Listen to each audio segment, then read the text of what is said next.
فأنا ناصح لإخواني بالصدع بالحق، تبيض وجوههم. السكوت في مسألة الحزبية يضرها، فاصدع بما تؤمر وأعرض عن المشركين. سلامي على دماج ورجالها والشيخ يحيى ودار العلم يا سعد بانيها.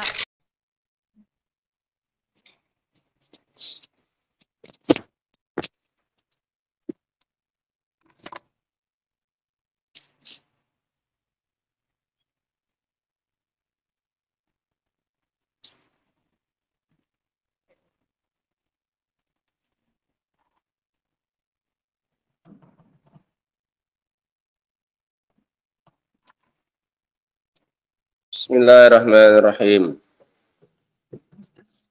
Qala al-muallif rahimahullahu ta'ala wa la ya'muru bil fahsya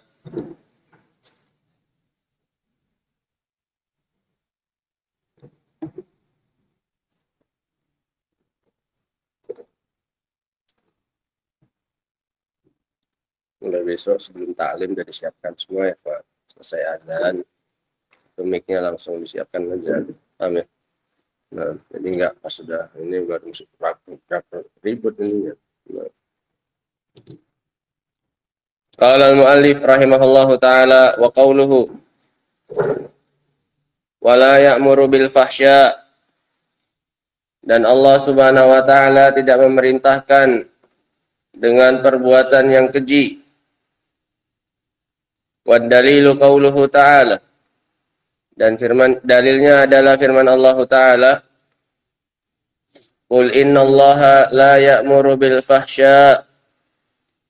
Katakan wahai Nabi, sesungguhnya Allah Subhanahu wa Ta'ala tidaklah memerintahkan kepada perbuatan yang keji.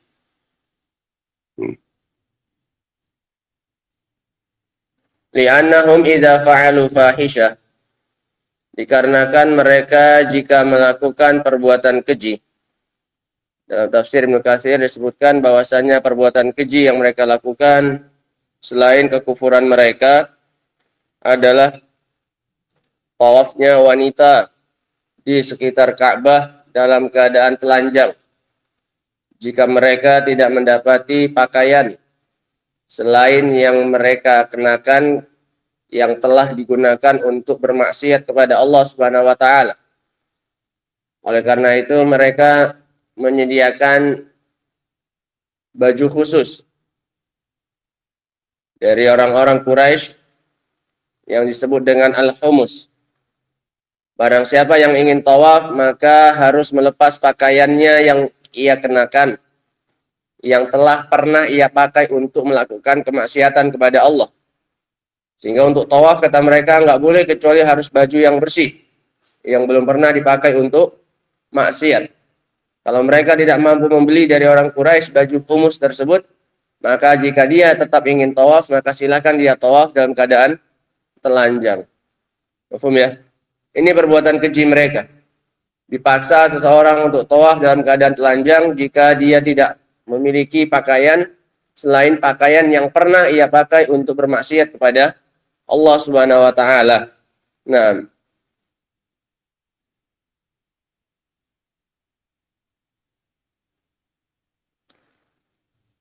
dikarenakan mereka jika melakukan perbuatan keji tersebut, qalu wajadna alaihi aba'ana, maka kata mereka, kami mendapati bapak-bapak kami pun juga melakukannya. Ini sudah dari dulu turun-temurun. Ini bukan kami yang membuat, memang sudah kebiasaan di sini. Ini masih ada tidak syubhat ini sampai sekarang? Masih ada ketika kita mengingkari kemungkaran yang ada pada mereka, mereka selalu beralasankan bahwasannya ini yang sudah menjadi apa ini? Kebiasaan. Ini yang kami dapatkan dari nenek-nenek kami. Ini yang dulu sampai sekarang biasa dilakukan di kampung ini. Sehingga ini sudah syubhat lama. Dari orang-orang zaman dahulu pun selalu menggunakan alasan ini untuk membenarkan melegalisir perbuatan maksiatnya mereka, wal iyadzubillah. Apa kata mereka? Ketika mereka melakukan maksiat tersebut, qalu wajadna 'alaiha aba'ana. Mereka bilang kami mendapati bapak-bapak kami juga melakukan hal yang sama. Nah, wallahu amarona biha. Ini dusta. Mereka juga ingin mengatakan bahwasanya ini juga diperintahkan oleh Allah kepada kami. Karena mereka yang diserahi untuk mengurus Ka'bah, seolah-olah mereka sandarkan perbuatan mereka itu atas dasar perintah dari siapa ini? Allah Subhanahu wa taala. Sehingga mereka berhujjah untuk perbuatan mereka tadi, keputusan mereka tadi bahwasanya orang yang tidak punya baju selain baju yang pernah ia pakai untuk maksiat, jika dia ingin tawaf maka harus tawaf dalam keadaan telanjang. Maka mereka berhujjah dengan berapa alasan? 2. Alasan pertama mereka apa? Ini sudah kami dapati dari turun-temurun dari bapak-bapak kami. Kemudian yang kedua apa alasan mereka? Ini perintah dari Allah Subhanahu wa taala. Fahtajju bi amrain. Mereka berhujjah dengan 2 perkara. Faqala ta'ala, maka dibantah oleh Allah Subhanahu wa taala, "Qul innallaha la ya'muru bil fahsya." Katakan wahai Nabi kepada mereka, sesungguhnya Allah Subhanahu wa taala sama sekali tidak pernah memerintahkan perbuatan apa ini? Keji. Yang mana yang dibantah oleh Allah? Alasan yang keberapa yang dibantah oleh Allah? Alasan yang kedua. Alasan pertama enggak dibantah oleh Allah. Apa itu? Bahwasanya itu adalah perkara yang mereka dapati dari bapak-bapak mereka, dari nenek moyang mereka. Tidak perlu dibantah, kenapa? Memang betul. Memang perkara itu mereka dapati dari bapak-bapak mereka. Sehingga nggak perlu dibantah. Memang betul kenyataannya seperti itu. Yang dibantah oleh Allah, yang dustanya mereka. Ketika mereka mengatakan itu adalah perintah dari Allah Subhanahu wa taala. Maka diperintahkan oleh Allah kepada Nabi apa? Qul innallaha la ya'muru bil fahsya. Katakan wahai Nabi, Allah nggak pernah nyuruh perbuatan apa ini? Keji kayak gitu. Jangan sembarangan nyandarkan kepada Allah Subhanahu wa taala.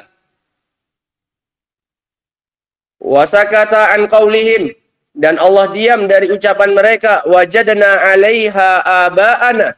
Kami mendapati bapak-bapak kami juga di atas hal yang sama. Li'annahu haqqun. Karena ucapan mereka ini apa ini? Benar. Meskipun yang mengucapkannya adalah orang apa ini? Yang mengucapkannya orang apa? Orang musyrik. Sehingga kalau kebenaran itu datang dari orang musyrik sekalipun, diterima tidak? Diterima. Kalau dia nyuruh kita sholat, diterima enggak? Ya diterima. Iya betul. Jangan dibantah. Nih, kamu kafir aja sosok nyuruh aku sholat. Tetap kamu nggak mau sholat karena alasannya yang nyuruh orang apa ini? Nggak bisa. Yang dia sampaikan itu betul tidak? Betul. Di sini Allah Subhanahu wa taala tidak membantah sama sekali pernyataan mereka. Orang-orang musyrik itu ketika mereka mengatakan wajadna 'alaiha aba'ana. Kami mendapati bapak kami juga di atas hal yang sama. Ini tidak dibantah oleh Allah. Allah diam dari perkataan mereka. Tapi ketika mereka mengatakan wallahu amarana biha, Allah memerintahkan kami dengan hal ini, dibantah tidak oleh Allah? Dibantah, karena Allah tidak memerintahkan perbuatan yang keji. Lakin wallahu amarana biha kadzibun. Tapi ucapan mereka wallahu amarana biha ini adalah kedustaan. Walihadza kadzabahum. Oleh karena itu Allah dustakan mereka. Wa amara nabiyahu an yaqula. Dan Allah perintahkan nabinya untuk mengatakan kepada mereka, qul innallaha la ya'muru bil fahsya. Sesungguhnya Allah tidaklah memerintahkan dengan perbuatan yang keji.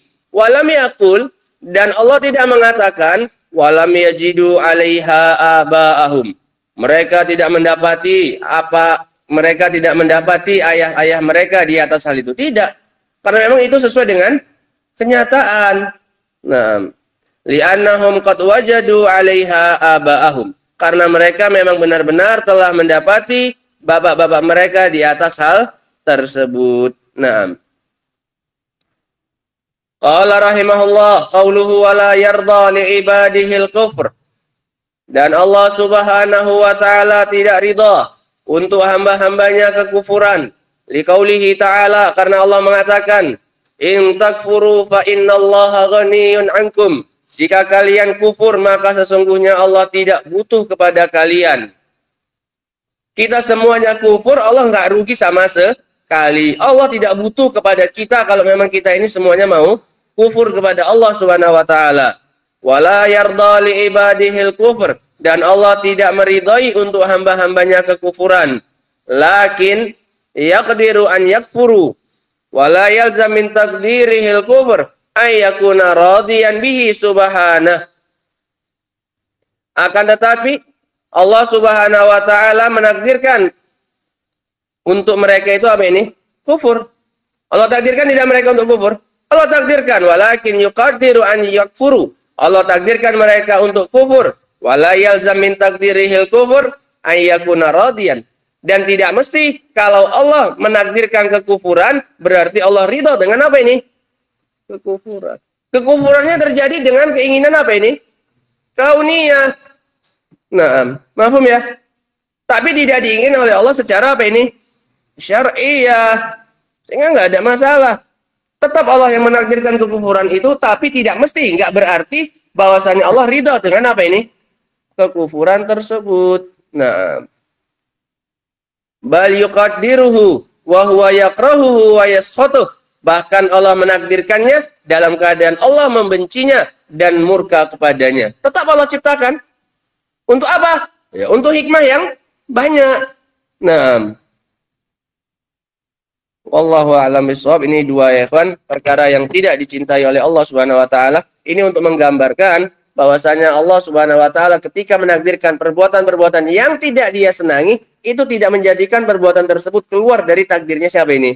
Allah Subhanahu wa taala. Allah tidak mencintai maksiat, Allah tidak mencintai ini dan tidak mencintai itu. Tidak mencintai perbuatan yang keji, tidak mencintai kekufuran. Bukan berarti Allah Subhanahu wa taala tidak apa ini? Menciptakannya. Bukan berarti itu keluar dari penciptaannya siapa ini?